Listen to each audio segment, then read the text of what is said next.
અત્યારે સોસાયટીમાં કચરો લેવા માટે ગાડી આવે છે, તો આપણે આ કચરા પેટી લઈને ઊભા છીએ. બીટુને આજે સ્કૂલ જવાનું લેટ થઈ ગયું છે, એટલે હું અહીંયા શેરી સુધી મૂકવા જાઉં છું. બીટુ કેમ લેટ કરી દીધું? તમારા લીધે. ઓ લો, મારા લીધે. પણ ને જમવા બેસે એટલે ને બહુ બોલ બોલ કરે એટલે પછી ધીરું જ થાય ને. હેલો માય યુટ્યુબ ફેમિલી, તમે બધા કેમ છો? બધાને good morning, welcome to my new vlog. તો ભાઈ અત્યારે ફાઇનલી સવારથી બીટુ અને રાજવીર સ્ટડી કરી રહ્યા છે અને આપણે ફોનમાં વ્લોગ જોઈ રહ્યા છે, કેમ કે હજુ એડિટિંગ એટલું બધું ફાવતું નથી. વ્લોગ પછી કેવી રીતે વ્લોગ બનાવો એ તો આવડી ગયું છે, પણ જેનું થંબનેલ આવે એ બધું બાકી છે, તો એ જોઈએ. ને આજે સાંજે આપણે ઘરે નીકળવાનું છે, આપણે બનાસકાંઠા જવાનું છે.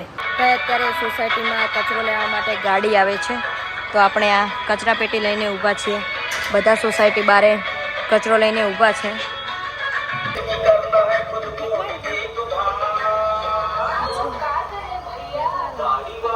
ત્યારે કચરો નાખવા માટે જાય છે. બીટુને આજે સ્કૂલ જવાનું લેટ થઈ ગયું છે, એટલે હું અહીંયા શેરી સુધી મૂકવા જાઉં છું. બીટુ કેમ લેટ કરી દીધું? તમારા લીધે. ઓ લો, મારા લીધે. પણ ને જમવા બેસે એટલે ને બહુ બોલ બોલ કરે એટલે પછી ધીરું જ થાય ને, એટલે પછી લેટ જ થાય. હાલો ફટાફટાને મૂકી દઈએ, વાન આવી ગયું હશે. બે ત્યાંથી જજે હો. બાય બાય, આવી જજે. હાલમાં સાંજના 4 વાગ્યા છે ને અમે આવ્યા છીએ હોમ હર્ષિદ મહાદેવજીના મંદિરે. જે સંજયભાઈ છે એમના મમ્મી સાથે અમે આવ્યા છીએ. એ સવાર અને સાંજ દરરોજ અહીંયા પૂજા કરવા માટે આવે છે. પટુક ભૈરવ દાદા છે, આ કાલ ભૈરવ દાદા છે.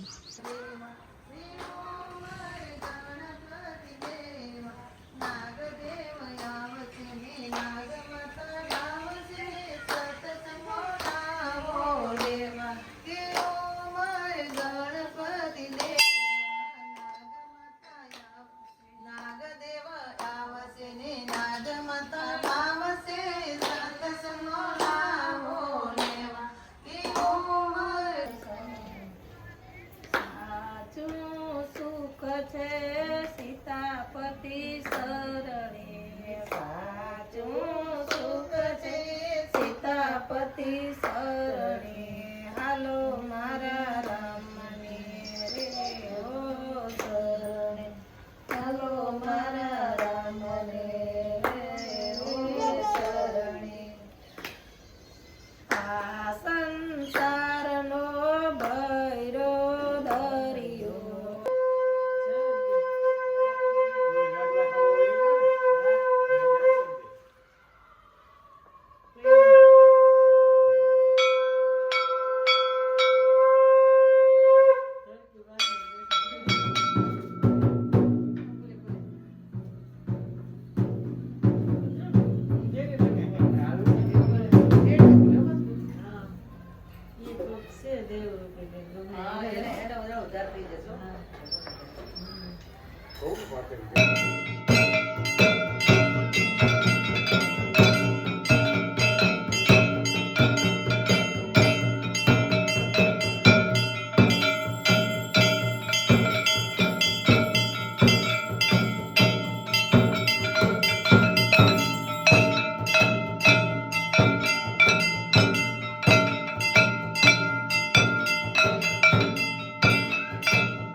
વાગે આપણી દિગ્જામ સર્કલથી આપણી ટ્રાવેલ્સ છે, તો ભાભી, રાજવીર, બીટુ બધા મૂકવા માટે આવી રહ્યા છે.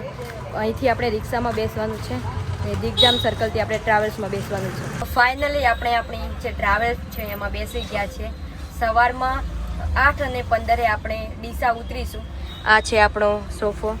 કોમલ, અત્યારે આપણે બેગ બીજા બધા મૂકી દીધા છે ને હવે આ ટ્રાવેલ્સ અહીંથી ઉપડશે તો સારું. ચાલો બાય બાય. ત્યારે મસ્ત મજાની સવાર થઈ ગઈ છે, બધાને ગુડ મોર્નિંગ. તો આપણે પહોંચ્યા છીએ પાલનપુર. 8:30 થઈ ગયા છે અને આખી રાત ટ્રાવેલ્સમાં તો ઊંઘ જ ના આવી. તને આવી કોમલ ઊંઘ? આમથી આમ ફોન જોયો. આપણે ડીસા જઈને જવાનું છે ડાયરેક્ટ થરાદ, કેમ કે 8 માર્ચ છે, વિશ્વ મહિલા દિવસ છે, એટલે ત્યાં સન્માન રાખેલું છે. તો લાગતું નથી ત્યાં પહોંચાય, કેમ કે હજુ તો ડીસા પહોંચવાનું છે ને ડીસાથી થરાદ જવાનું છે. જોઈએ કેમ થાય છે. ફાઇનલી ગાઈઝ તો આપણે ઘરે આવી ગયા છીએ. જે આપણે થરાદ મહિલા દિવસ તો કાર્યક્રમ હતો એ બી પતાવી દીધો છે ને એક ઘરે આવીને એક ઊંઘ પણ લઈ લીધી છે ને આજે તો સાવ સૂનું સૂનું લાગે છે, કેમ કે જામનગરમાં બિટ્ટુ, ભાભી, રાજવીર એમના બધા સાથે મસ્તી કરતા. અત્યારે કોમલ હિંચકા ખાઈ રહી છે. કોમલ ફાવે? ના આજ તો ગત્તું નહીં ફાવતું. કોમલ બી મને કહે કે સૂનું સૂનું લાગે. તો કંઈ નહીં, એ તો 2 દિવસ એવું થશે. તો ગાઈસ પાછા મળીએ બીજા બ્લોગમાં. બધાને રાધે રાધે. અને હા, તમારી નાની બેનને લાઈક, શેર અને સબસ્ક્રાઈબ કરવાનું ના ભૂલતા.